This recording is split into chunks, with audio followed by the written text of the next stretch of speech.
Wie van julle het al geworstel met die vraag, hoekom lyk dit partykeer of dit met die goddelose so goed gaan, terwyl dit met kinders van die Here sleg gaan? Het julle al daai vraag gehad? Partykeer is ons lewe mooi vir mekaar en ons sê voor mekaar dat ons die Here vertrou, maar partykeer diep in ons harte, dan kyk ons na mense wat nie die Here ken nie, en hulle lewens is maanskyn en rose. Hulle word nie siek nie. Psalm 73 is nog 'n voorbeeld, dis een van die wysheidspsalms, Psalm 37, Psalm 73, Psalm 49. In Psalm 73 worstel Asaf, hy sê die goddelose mense is spekvet en gesond, hulle rykdom hang om hulle in goud en hulle word nie siek nie, en dan sê hy, kinders van die Here trek swaar. En Psalm 49 is ook een van daai wat jou help om bietjie perspektief te kry. So dit is 'n kosbare psalm. Volg saam met my vanaf vers 1. Vir die musiekleier van die kinders van Korag, 'n psalm. Hoor dit alle volke, luister alle bewoners van die wêreld, geringes sowel as aansienlikes, tesame ryk en arm. My mond sal louter wysheid spreek en die oordeenking van my hart is net verstand. Ek sal my oor neig tot 'n spreek, ek sal my raaisel verklaar by die sieter. Waarom sou ek vrees in dae van onheil, as die ongeregtigheid van my onderkruipers my omring? Die wat vertrou op hulle vermoë en hulle beroem op die grootheid van hulle rykdom. Niemand kan ooit 'n broer loskoop nie. Hy kan aan God sy losprys nie gee nie, want die losprys van hulle lewe is te kosbaar en vir ewig ontoereikend, dat hy vir ewig sou voortlewe, die vernietiging nie sou sien nie. Want hy sien wyse manne sterwe, die dwaas en die onverstandige kom tesame om en laat hulle vermoë aan ander na. Hulle binneste gedagte is, hul huise sal vir ewig wees, hulle wonings van geslag tot geslag. Hulle noem die lande na hulle name, maar die mens wat in aansien is, hou nie stand nie. Hy is soos die diere wat vergaan. Dit is die weg van die wat op hulle self vertrou en van hulle volgelinge wat in hulle woorde 'n behaag het. So skape word hulle bestem vir die doderyk. Die dood is hulle herder en die opregtes heers oor hulle in die môre. En hulle gestalte is daar vir die doderyk om te verteer, sodat daarvoor geen woning meer is nie. Maar God sal my siel loskoop van die mag van die doderyk, want hy sal my opneem. Wees nie bevrees as 'n man ryk word, as die rykdom van sy huis groot word nie, want by sy dood sal hy van alles niks saamneem nie. Sy heerlikheid sal nie neerdal agter hom aan nie. Al ag hy homself gelukkig in sy lewe en prys hulle jou, omdat jy in jouself goed doen, tog gaan sy siel na die geslag van sy vaders, tot in ewigheid sal hulle die lig nie sien nie. Die mens wat in aansien is en geen verstand het nie, is soos die diere wat vergaan. Nou net vir interessantheid, in Psalm 73, ek dink ek het hom baie lank terug een keer gepreek, in Psalm 73 gebruik hy ook die taal dat hy het hom soos 'n redelose dier gedra. Hy het, as hy so sou aanhou dink, totdat hy in die heiligdomme van God ingegaan het. Nou, soos ek sê, hierdie Psalm, ons het hom nou in die week gelees, en dit was vir my baie bemoedigend. Nog iets wat interessant is, blaai gaan na Lukas hoofstuk 12 toe. In Lukas hoofstuk 12, meeste ouens is van oortuiging dat Jesus aan Psalm 49 gedink het, toe hy hierdie sê in Lukas hoofstuk 12.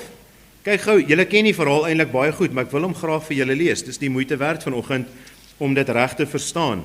Lukas 12 vanaf vers 13. En een van die skare sê vir hom, meester, sê vir my broer dat hy die erfenis met my moet deel. So julle sien iets van die man se hart hier. Hy's bekommerd en daar's 'n erfenis wat gaan uitbetaal en dis waar sy hart op daai stadium is. Vers 14, maar hy antwoord hom, mens, wie het my as regter of deler oor julle aangestel? En hy sê vir hulle, pas op en wees op julle hoede vir die hebsug, want iemand se lewe bestaan nie uit die oorvloed van sy besittings nie. Toe vertel hy hulle hierdie gelykenis. 'n Ryk man se grond het goed gedra, en hy het by homself geredeneer en gesê, wat sal ek doen, want ek het geen plek waar ek my oes kan insamel nie. Toe sê hy, dit sal ek doen. Ek sal my skure afbreek en groter bou, en ek sal daar al my opbrengste in my goed insamel. En ek sal vir my siel sê, siel, jy het baie goed weggesit, baie goed wat weggesit is vir baie jare. Neem rus, eet, drink en wees vrolik. Maar God het aan hom gesê, jou dwaas, in hierdie nag sal hulle jou siel van jou afeis. En wat jy gereed gemaak het, wie sin sal dit wees? So gaan dit met hom wat vir homself skatte vergader en nie ryk is in God nie. Kan julle die verbintenis sien? Dit lyk regtig asof Christus na daai Psalm verwys in Psalm 49. Dis amper asof Jesus, nie die amper nie, Christus fokus sy aandag op die dag wat jy sterf. Het julle al daarin gedink? Dit is wanneer die dood ons in die oë staar, dat ek en julle regtig begin besef wat belangrik is. Dis gewoonlik wanneer jy aan die dood dink, dat jy 'n begrafnispolis uitneem, reg of verkeerd. Ek het vir jare nie oor sulke goed gedink nie. En totdat hoe meer jy besef maar die dood is 'n realiteit, en dan kom jy op 'n punt en sê, maar ek moet seker iets in plek kry vir die dag as ek gaan, dat my begrafnis betaal kan word, dat my vrou en my kind nie gaan sukkel met skuld nie. Dis gewoonlik wanneer jy die realiteit van die dood besef, dat jy 'n lewenspolis uitneem. Ek het vir julle een keer gesê, ek het nooit verstaan wat is die doel van 'n lewenspolis nie, want hy betaal die dag uit as jy dood is. Jy kan hom nie eers geniet nie. Totdat ek getroud is en 'n vrou en 'n kind het, en ek sien daar is sin daarin. Dis gewoonlik wanneer jy die realiteit van die dood besef, wat jy wonder, is daar regtig lewe na die dood? Hier's 'n vraag. Het hulle in die Ou Testament geglo in lewe na die dood? Het julle gesien wat sê hierdie Psalm? Psalm 49? Gaan kyk na Psalm 43. U sal my in heerlikheid by u opneem. Ja, net. En hierdie Psalm help ons met daai perspektief. Ek wou nou 'n bietjie stout wees, maar gelukkig ken meeste van julle. Kan ek nou vanoggend, wie van julle soek vanoggend 'n woord van wysheid van die Here af? Dis iets wat jy in 'n charismatiese kerk sal hoor. En die antwoord is vers 4 en 5. My mond sal louter wysheid spreek en die oordenking van my hart is net verstand. Ek sal my oor neig tot te spreek, ek sal my raaisel verklaar by die sieter. As jy 'n woord van wysheid van die Here afsoek, gaan na die Bybel toe. So eenvoudig soos dit. Dis regtig die skrywer se punt. Dis die psalmis se punt. En ek gaan dit later weer vir julle wys. Kom ons noem hierdie Psalm dit. Perspektief in die lig van die dood. Perspektief in die lig van die dood. Kom ons noem dit net dit. Jonathan Edwards, ek weet nie meeste van julle dalk al van hom gehoor. In sy leeftyd en selfs daarna was hy beskou as een van die slimste mense wat ooit geleef het. Julle kan byvoorbeeld in Encyclopedia Britannica sy naam gaan soek, Jonathan Edwards. Dan sal julle sien hy word bestempel as een van die grootste denkers van sy tyd. As jy al ooit iets van Jonathan Edwards se boeke gelees het, jy lees hom 10 keer en dan gaan lees jy iemand anders wat hom verklaar. Hy het geworstel met goed soos die oorsprong van sonde en hy het regtig goed geskryf wat jou baie diep laat dink. Nou Jonathan Edwards het 'n paar resolusies gemaak. Hy het eintlik 'n paar voornemens gemaak toe hy 19 jaar oud was. Hoor hierdie een. 19 jaar oud. Geen 19-jarige dink baie aan die dood nie. Syne. Resolved to think much on all occasions of my dying and of the common circumstances which attend death. Op 19-jarige ouderdom het hy homself al voorgeneem om gereeld te dink aan die dood en dit wat daarmee gepaard gaan. So kom ons kyk na hierdie Psalm. Eerste punt. Die psalmis lig die huidige sterftesyfer uit. Wie weet wat is die huidige sterftesyfer? 100%. Ons dink nie daaraan nie. Almal gaan doodgaan. Die huidige sterftesyfer is 100%. Vers 11. Gaan net 'n paar noem. Vers 11, want hy sien wyse manne sterwe en die dwaas en die onverstandige kom tesame om en laat hulle vermoë aan ander oor. Vers 13. Maar die mens wat in aansien is, hou nie stand nie. Hy is soos diere wat vergaan. Net iets interessant. Ons het 3 troeteldiere. Wel 3 honde, daar's nog troeteldiere. Ek werk gereeld uit. Een hondjie is nou 10 jaar oud, ons het hom gekry net na ons in Parys gekom het. Hy het seker nog so 4-5 jaar oor. Ander een is so bietjie jonger, dan gaan Sarah dalk ook gaan en vir jou as die jongste, die Duitse herders, ons hy gaan dalk nog bietjie ons maak hy som in ons kop. Ons weet ons diere gaan doodgaan. En in vers 13 net so met mense, vers 15. So skape word hulle bestem vir die dode ryk. Die dood is hulle herder en die opregtes heers oor hulle in die môre. Dit herinner aan Prediker 3. Wie van julle het al raak gelees, daar's 'n tyd om gebore te word en 'n tyd om te sterf. Prediker 3 vers 19, want die lot van mensekinders is ook die lot van veediere. Hulle het een en dieselfde lot, soos die een sterf, sterf die ander een. Wie van julle gaan nie doodgaan nie? Dis iets waaraan ons moet dink. Dis iets wat ons dink nie altyd daaraan as ons klein is nie, maar dit raak 'n realiteit. Hebreërs 9 vers 27, en net soos die mens bestem is om eenmaal te sterwe en daarna die oordeel. So die eerste wat duidelik is in hierdie Psalm is, ons moet iets sien in die lig van die dood. Nou, as jy wys wil wees, kan jy nie maak asof jy nie gaan doodgaan nie. En ek dink die Psalm se raad is dan, dit sal baie dom wees as jy al jou besluite in jou lewe neem sonder om daaraan te dink dat jy ook gaan doodgaan. Dis sy raad, as hy sê hy sal met wysheid praat. Daar is een ding meer seker as jou eie dood. Wie weet wat dit is? Net een ding. Die wederkoms. Dis die enigste ding. Daar gaan mense wees wat nog lewe die dag as Christus kom. Dis in my gedagtes die enigste ding wat meer seker is as jou eie dood. As die wederkoms nie gebeur nie, as die wederkoms vertoef, as Christus vertoef om te kom, gaan ek en julle sterf. So eenvoudig soos dit. So die Psalm herinner ons aan die huidige sterftesyfer. Weet jy, kyk wat sê vers 4. My mond sal louter wysheid spreek, en die oordenking van my hart is net verstand. My ma het so 'n paar jaar terug, toe sy net in Parys gekom het, ek dink ek het een keer vir julle vertel, toe begin sy haar polisse en goed in plek kry. Sy begin regmaak. Nou, dis selfs vir my ongemaklik om dit van die kansel af te sê. Sy het my gebel en gesê, seun, as iets met my gebeur, maak jy my kas oop en daar is 'n rakkie as ek reg onthou, ek weet nie eers nie.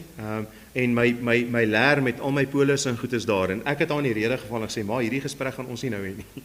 Ek is nie reg vir dit nie. Maar weet julle wat, ons sou dom wees as jy jou kop in die grond druk soos 'n volstruis en jy maak asof jy nie gaan doodgaan nie. En dis die psalmis se punt. Dis dom om dit te doen. So die eerste een is vanoggend besef net die huidige sterftesyfer. En ek en almal van julle gaan sterf as die Here vertoef om te kom. Die tweede een, let net in die Psalm op Maandag toe Salome dit lees. Dit het my die eerste keer gestaan, ek het al hoeveel keer hierdie Psalm gelees. Dit is gerig aan almal. Dit maak dit bietjie anders as die ander Psalms, vers 2 en 3. Hoor dit alle volke, luister alle bewoners van die wêreld, geringes sowel as aansienlikes, tesame met ryk en arm.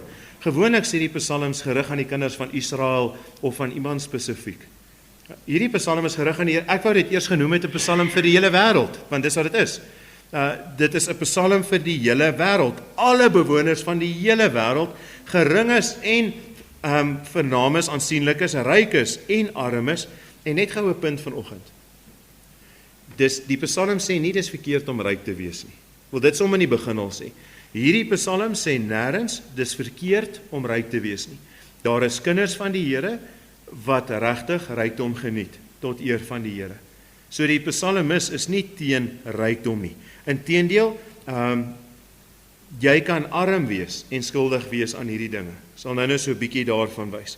En die rede is voor die hand liggend hoekom hierdie Psalm aan almal gerig word. Die grootste versoeking van ons tyd is geld. Die grootste versoeking van ons tyd is 'n liefde vir geld. Ons kyk nou nie meer, ons het ons TV laat afsit en goed, maar kyk maar enige advertensie. Kyk, lees tydskrifte. Oral is daar iets om vir jou te help dat jou lewe net meer gemaklik kan wees, dat jy net meer kan besit. Jare terug, net 'n voorbeeld, jy wil jou droomkar hê, maar jy kan vir hom nie bekostig nie. Nou verskoon my nou as ek dit nou vanoggend sê, maak nie altyd vir my sin in my kop nie. Jy kan nou 'n kar gaan koop en jy kan 'n sekere tyd aan hom afbetaal en dan kan jy weer 'n lening op hom gemaak om 'n aflosbedrag af te betaal sodat die wêreld dit vir jou moontlik maak dat jy jou droomkar kan ry. So jy betaal eintlik net dubbel so lank en jy betaal soveel meer rente. Alles wat jy wil hê word net soveel meer moontlik. Die banke is so gretig om vir jou lening te gee. Jy kan jou droomhuis koop. Daar's al hierdie verskillende dinge wat jy kan doen en die hele wêreld is daarop gerig.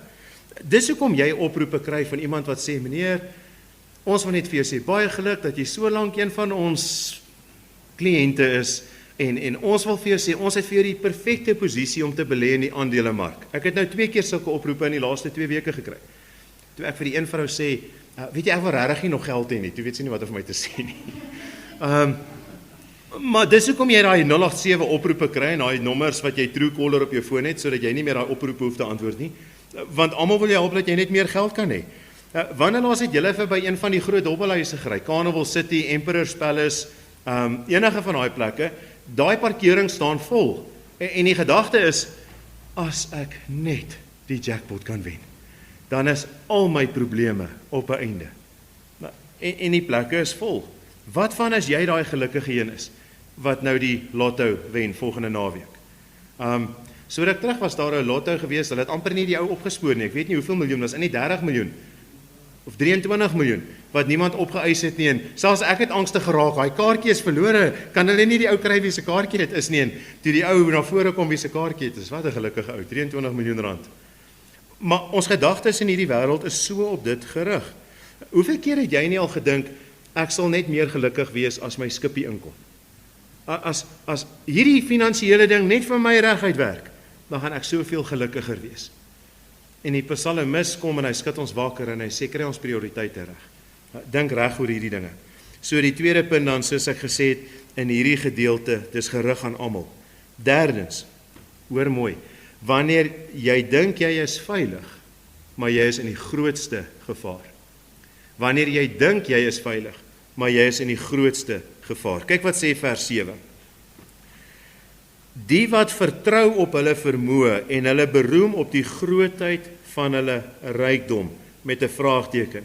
En dan gaan hy verder en hy skets iets. En al wat ek vanoggend gaan doen, ek het hierdie ding op 3 verskillende maniere ingedeel en toe besluit ek, al wat ek gaan doen, ek gaan vir julle kenmerke gee van iemand wat dink hy is veilig, maar hy staan op 'n afgrond. Gaan net die kenmerke wys. Eerste kenmerk van jou lewe is dit so is. Jy vertrou op jou vermoë. Vers 7. Die wat vertrou op hulle vermoë. Janie, hoe weet ek as dit ek is?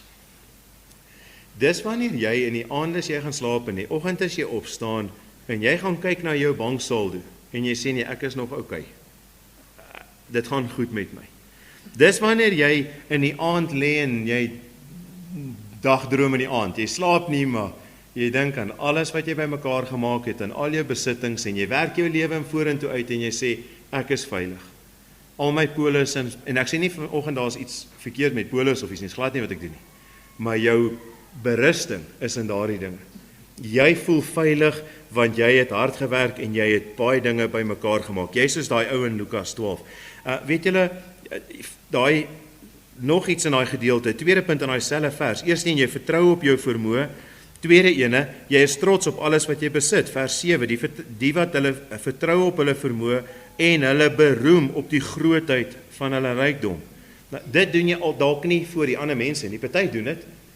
Party mense is verwaand en hulle wil hê almal moet weet hoe ryk hulle is.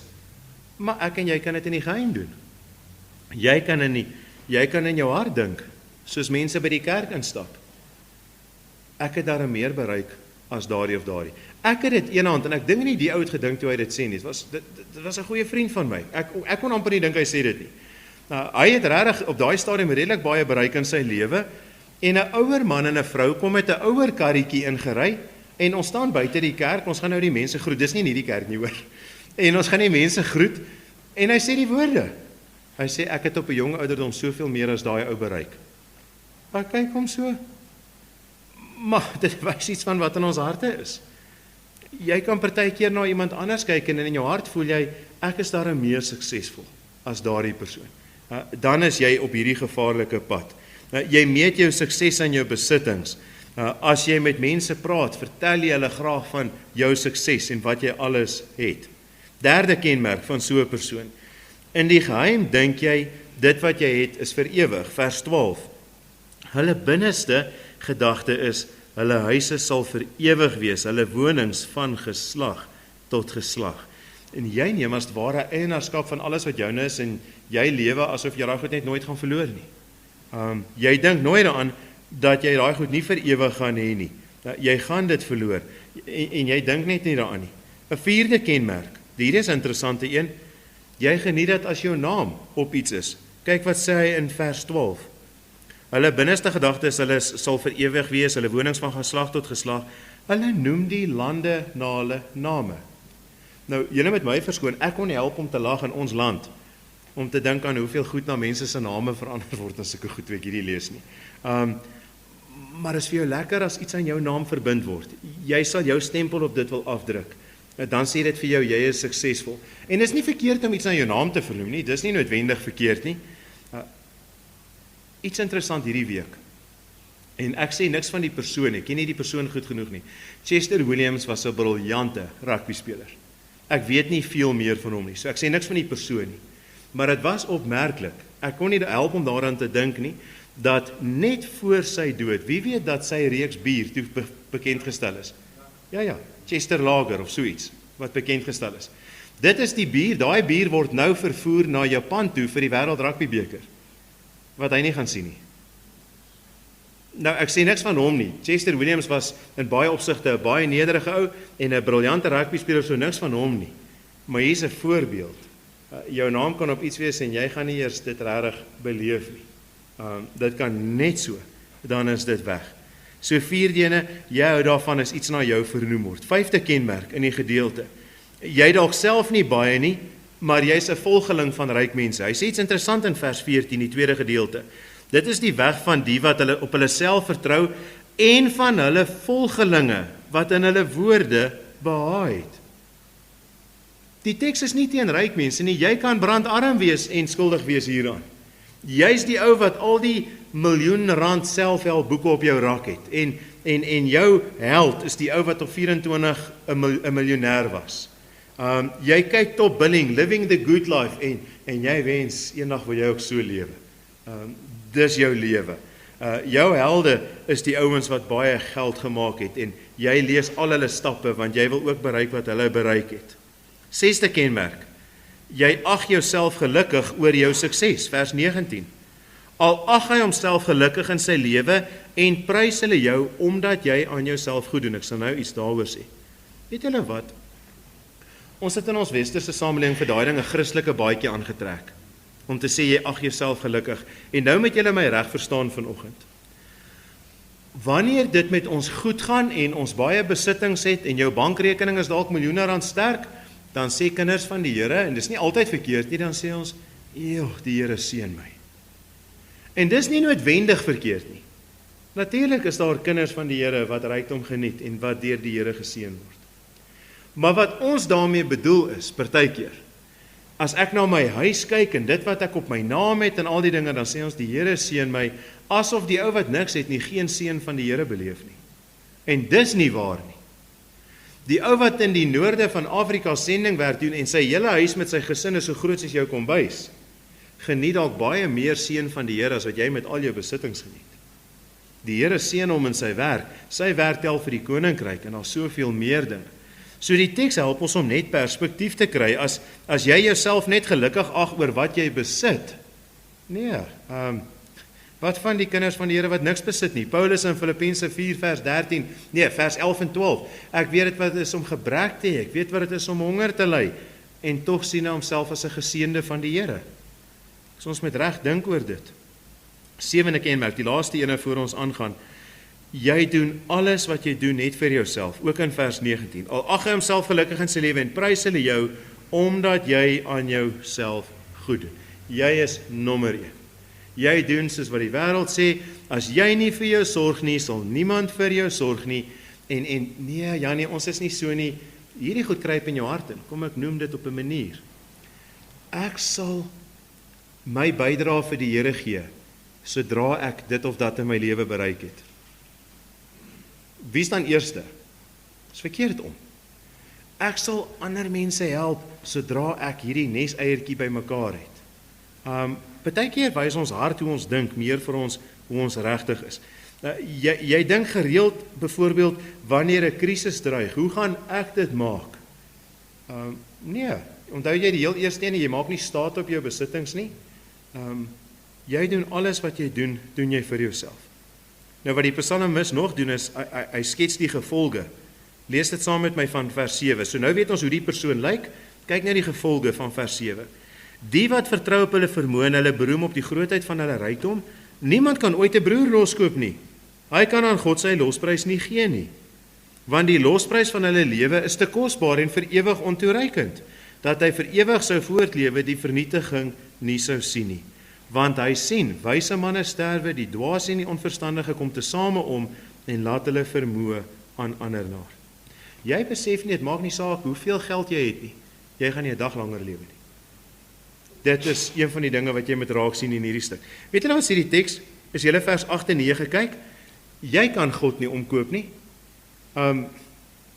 Ek het al vir julle gesê van Voltaire, hy was direk uitgesproke teen Christene, maar op sy sterfbed, toe pleit hy by die dokter, hy sê vir die dokter, ek sal jou die helfte van al my rykdom gee, as jy my lewe net met 6 maande kon verleng. Toe sê die dokter vir hom, niemand kan dit doen nie. Hier is die vraag in vers 8 en 9. Kom ons wees net eerlik, wie moet jy betaal as jy die dood wil vryspring? Wie moet jy betaal? Ja, Jesus. Jy moet Jesus of God betaal. Hierdie kinders is reg, hulle snap dit. Jy moet Jesus of God betaal. Tweede vraag. Hoeveel gaan jy God betaal, laat jy nie doodgaan nie? Wat gaan jy sê, Here? 1000. Nou, kom ons sê, die Here besit alles. Al die goud en alles in die wêreld is op jou en in aangeval die Here sin. Nou gaan ek en julle, gaan jy na die Here toe stap en sê, Here, ek het 32 miljoen rand bymekaar gemaak in my lewe, kan ek dit vir u gee? Dis belaglik, nee. Want God besit alles. En dis wat hy doen in vers 8 en 9. Niemand kan ooit 'n broer loskoop nie. Hy kan aan God sy losprys nie gee nie, want die losprys van hulle lewe is te kosbaar en vir ewig ontoereikend. Julle sien, ek leef julle lewe in 'n land waar jy 'n regter kan omkoop. Jy's dalk skuldig, maar daai regter, hy's 'n groot sondaar en jy kan vir hom geld aanbied en sê, asseblief kry my net onskuldig. Maar jy kan dit nie met God doen nie. Jy kan nie vir God sê, ek wil u omkoop asseblief, ek weet ek is 'n sondaar en ek weet ek is skuldig, maar vat net hierdie bietjie geld wat ek het nie. En ek wil nie doodgaan nie. Jy kan dit nie doen nie. Vers 12 en 13. Hulle binneste gedagte is, hulle huise sal vir ewig wees. So wat jy nou doen is, jy druk jou kop in die grond en sê nee, God gaan vir jou 'n uitsondering maak, jy gaan nie doodgaan nie. Hulle binneste gedagte is, hulle huise sal vir ewig wees, hulle wonings van geslag tot geslag, hulle noem die lande na hulle name, maar die mens wat in aansien is, hou nie stand nie. Hy is soos die diere wat vergaan. Wie van julle het al van Leo Tolstoy gehoor? Russiese skrywer wat verhale geskryf het. Leo Tolstoy vertel 'n verhaal en die naam van die verhaal is Hoeveel land het 'n man nodig? En dit gaan oor die man, hy kon vir 1000 in hulle, wat is hulle geldstelsel, roebels, wat noem jy dit? Kon hy soveel geld, soveel land kry as wat hy in een dag om kon loop. Met ander woorde, kom ons maak dit in ons taal. Ek gee vir jou vir 1000 rand, gee my 1000 rand, dan kan jy al die grond kry waarin jy in 'n dag kan omloop. En hierdie ou dink hier's dit en hy begin. En dan sien hy 'n mooi stukkie grond en dan dink ek wil daai stukkie ook nog hê en hy loop nog verder. En nog 'n mooi stukkie grond en hy loop nog verder en nog 'n stukkie en al verder. En toe hy sien die son begin sak, toe besef hy, want die reël is hy moet weer eindig waar hy begin het. Anders te verloor hy sy geld en die grond. En hy sien die son begin nou laag raak en hy besef nou moet hy terug en hy loop al vinniger. En toe hy sien net voor die son sak, toe begin hy hardloop met alles wat in hom is, stene bult op, ander kant af. Die sweet loop hom af. En toe die son sak, toe val hy so oor die eindstreep. En daar kom bloed uit sy mond uit, morsdood. Leo Tolstoy sê, van sy kop tot by sy tone, 6 voet is al grond wat jy nodig het. Net jou graf. En weet julle, die psalmis sê dit, jy kan niks saamvat nie. Ek het dit al uit 'n ander psalm ook uitgesê, julle het nog nie 'n lijkswaal gesien met 'n ventersleepwaandjie agteraan nie. Jy kan nie al jou besittings in saamlaai en dit saam met jou vat aan 'n kant toe nie. Hier is 'n gevaar vir arme mense, vers 14. Dit is die weg van die wat op hulle self vertrou en van hulle volgelinge wat hulle woorde behaag het. Jy het dalk nie die rykdom nie, maar jy's materialisties ingestel. Jy hoef nie ryk te wees om materialisties te wees nie. Jy kan brandarm wees en materialisties wees. En jy dink dis wat belangrik is. Hier's 'n vraag vir ons die laaste ene. Wat van as iemand van die ander kant af kon terugkyk en vir my en julle sê wat belangrik is? Sou dit help? En nee, moenie die boek gaan koop aan die ander kant nie. Daai boek is goed vir ander dinge, maar nie vir Bybel lees nie. Daai boek, ek wil vir julle iets wys, die Bybel het 'n verhaal, Lukas 16. Ek wil dit graag vir julle lees. Ons hoef nie gemors te lees nie, in Lukas hoofstuk 16. Kry ons baie antwoorde oor dit, maar volg saam met my Lukas hoofstuk 16 van vers 19 af. En daar was 'n ryk man, en hy het purper en fyn linne gedra, en elke dag vrolik en weelderig gelewe. En daar was 'n bedelaar met die naam van Lazarus, wat vol swere voor sy poort gelê het. En hy het verlang om hom te verstadig met die krummels wat van die ryk man se tafel val. Ja, selfs die honde het gekom in sy swere gelek. En toe die bedelaar sterf, is hy deur die engele weggedra na die boesem van Abraham. Net 'n punt oor hierdie verhaal, dis nie 'n verhaal om te sê arme mense gaan hemel toe en ryk mense gaan hel toe nie. Dis nie die doel van die verhaal nie. Vers 23. En die ryk man het ook gesterwe en is begrawe. En toe hy in die doderyk sy oë ophef terwyl hy in smarte was, sien hy Abraham van ver af en Lazarus aan sy boesem. En hy roep en sê: Vader Abraham, wees my barmhartig en stuur Lazarus, dat hy die punt van sy vinger in water kan insteek en my tong verkoel, want ek ly smarte in hierdie vlam. Wat het sy rykdom vir hom beteken? Sy klere, sy geld, sy geluk? Niks. Vers 25. Maar Abraham antwoord: Kind, onthou dat jy jou goeie dinge in jou lewe ontvang het, en so ook Lazarus die slegte. En nou word hy getroos, maar jy ly smarte. Kan ek net 'n punt maak daar? Hy sou dit daar wou omruil, as jy perspektief het. En by dit alles is daar tussen ons en julle, vers 26, 'n groot kloof gevestig, sodat die wat hiervandaan wil oorgaan na julle, nie kan nie, en die wat daar is, nie na ons kan oorkom nie. En hy sê: Ek bid U dan, Vader, om hom na my vader se huis toe te stuur, want ek het 5 broers, om hulle dringend te waarsku, sodat hulle nie ook in hierdie plek van pyniging kom nie. Toe sê Abraham vir hom: Hulle het Moses en die profete, laat hulle na die luister. Maar hy antwoord: Nee, Vader Abraham, maar as iemand uit die dode na hulle gaan, sal hulle bekeer. Maar hy sê vir hom: As hulle na Moses en die profete nie luister nie, sal hulle nie oortuig word nie, al sou iemand ook uit die dode opstaan. Luister gou mooi. Dit is die punt van Psalm 49, veral vers 4 en 5. My mond sal louter wysheid spreek, en die oordeenking van my hart is net verstand. Luister gou mooi. Jy gaan nie iemand kry wat van die ander kant af vir jou gaan kom waarsku nie. Jy gaan Psalm 49 vers 3 en 4 kry om vir jou te sê hier's perspektief. Dis wat jy gaan kry. Dis die antwoord. En ek en julle moet leer om die lens van die Bybel na dit te kyk. Laaste punt en ek gaan met dit klaarmaak. So jy kan dink jy's veilig, maar jy's in gevaar. Nou wil ek vir julle sê as kinders van die Here. En dis waar die psalmiste bemoediging kom. Jy kan dink jy's in gevaar, maar jy is solied veilig in Christus. Sien dit raak in hierdie psalm. Vers 6. Waarom sou ek vrees in die dae van onheil, as die ongeregtigheid van my onderkruipers my omring? Weet julle wat is sy punt?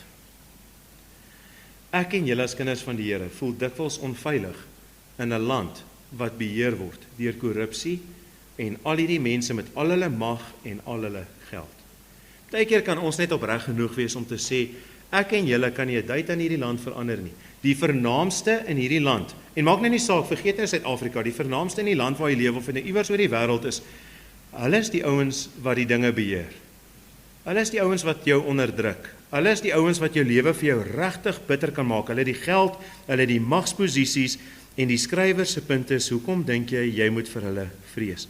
Ek en julle voel dikwels oorgelewer aan wat die land besluit en wat korrupte mense besluit.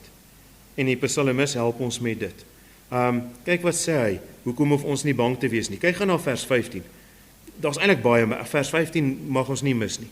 So skape word hulle bestem vir die doderyk. Die dood is hulle herder. Hoor nou hierso. En die opregtes heers oor hulle in die môre. Wie's die opregtes? Dis die kinders van die Here. Wat bedoel hy as hy sê hy heers oor hulle in die môre? As ek en julle in daai tyd geleef het, dit verwys na die dag wanneer God alles gaan regmaak. Wanneer God in reg en geregtigheid gaan oordeel. Prediker 12 vers 14. Daar kom 'n dag wanneer God alles gaan regmaak. En dan heers die opregtes oor daardie. En dis 'n woord van bemoediging in hierdie psalm. Dit beteken daai dag kan ek en julle moed skep. Blaai na Psalm 73, dis Asaf in Psalm 73, wat met dieselfde goed geworstel het. Hy sê, hoe kan dit wees? Die goddeloses doen wat hulle wil en hulle word nie gestraf nie, en hy sê, hy het amper byna sy geloof verloor. Kobus het dit vanoggend gesê in Spreuke. Kinders van die Here kan versoek word dat dit voel, jy kan nie jou geloof hou nie. Psalm 73 vers 16. Toe ek nagedink het om dit te verstaan, maar dit was moeite in my oë, totdat ek in die heiligdomme van God ingegaan en op hulle einde gelet het. Waarlik, U stel hulle op gladde plekke. U laat hulle in pyn val. Hoe word hulle in 'n oomblik 'n voorwerp van verbasing? Vergaan hulle, raak hulle tot niet deur verskrikkinge. Soos 'n droom nadat 'n mens wakker word, o Here, so verag U, as U opwaak hulle beeld. Toe my hart bitter gestemd en ek in my niere geprikkel was, toe was ek dom en het niks geweet nie, ek was 'n dier by U. Nogtans is ek altyd deur by U. U het my regterhand gevat. U sal my lei deur U raad en my daarna in heerlikheid opneem. So ons kan nie dink die Ou Testament het nie geglo in 'n lewe na die dood nie. Ja, hulle het. Sien julle daai woorde in Psalm 49 vers 16? Maar God sal my siel loskoop van die mag van die doderyk, want hy sal my opneem. Sien julle daai woord, hy sal my opneem? Dit staan op een ander plek in die Bybel. Wie is die een persoon in Genesis wat opgeneem is? Henog. Julle het dit al raak gelees? In Genesis hoofstuk 5 vers 24, en Henog het met God gewandel en God het hom opgeneem. Dieselfde woorde wat ek en julle, en is dit nie wat God met ons doen in Christus nie? Dis die hoop wat ek en julle het. Markus 10:45, want die Seun van die Mens het nie gekom om gedien te word nie, maar om te dien, en hoor dan nou mooi, en sy lewe te gee as 'n losprys vir baie.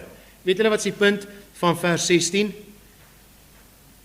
Ek en jy kan ons lewe nie loskoop nie. Ons kan nie daai prys betaal vir God nie. Dit is belaglik om dit te dink. Maar God kan daai prys betaal. En hy het dit betaal in Jesus Christus. Dis hoekom vers 9 sê, want die losprys van hulle lewe is te kosbaar en vir ewig ontoereikend. Ek en julle sou nie eers dink om vir God te sê, Here, maar laat U kind dan net in my plek sterf nie. Niemand sou dit doen nie, ons sou dit nie kon doen nie, is ontoereikend. Maar tog het God dit gedoen. En die psalmis kom en sê, leer om perspektief te kry. Dis hoekom hy dinge sê soos, moenie na daai ouens kyk en soos hulle wil wees nie. Kry perspektief in hierdie lewe. As ons nou daai vraag sou vra, wie is regtig veilig? Wie is die wat veilig is? Die wat in Christus is. Nie die ouens met die grootste bankrekenings en die hoogste posisies nie. Wie is werklik in gevaar? Die wat nie in Christus is nie. Die wat Christus nie ken nie. Jy kan dink jy is veilig, maar jy is in groot gevaar. Of jy kan dink jy is in gevaar, maar jy is veilig in Christus. Ek wil afsluit met dit. Ek dink die Psalm help ons, moenie die versoeking van rykdom ontken nie, hoor. Jy kan dalk hier sit en sê, ek sal nooit versoek word nie. Ons sê dit gewoonlik, ek stel nie belang om ryk te wees nie. Wees versigtig vir sulke tipe gedagtes. Wanneer daar 'n werk oor jou pad kom wat vir jou R100,000 'n maand kan gee, maar dit gaan jou weghou van die kerk af, dan gaan jy regtig versoek wees, want dit kan jou lewe vir jou baie verander. Die groot versoeking is om God te gebruik sodat jy ryk kan wees, in plaas van om jou besittings te gebruik om God te eer. Daar's 'n verskil in dit. So kom ek sluit af met hierdie vraag. Sal jy God nog steeds dien as jy alles verloor wat jy het? Sal jy hom dan nog steeds dien? Tweede vraag, sal jy soos Agar kan bid in Spreuke 30 vers 8? Here, gee my nie armoede of rykdom nie.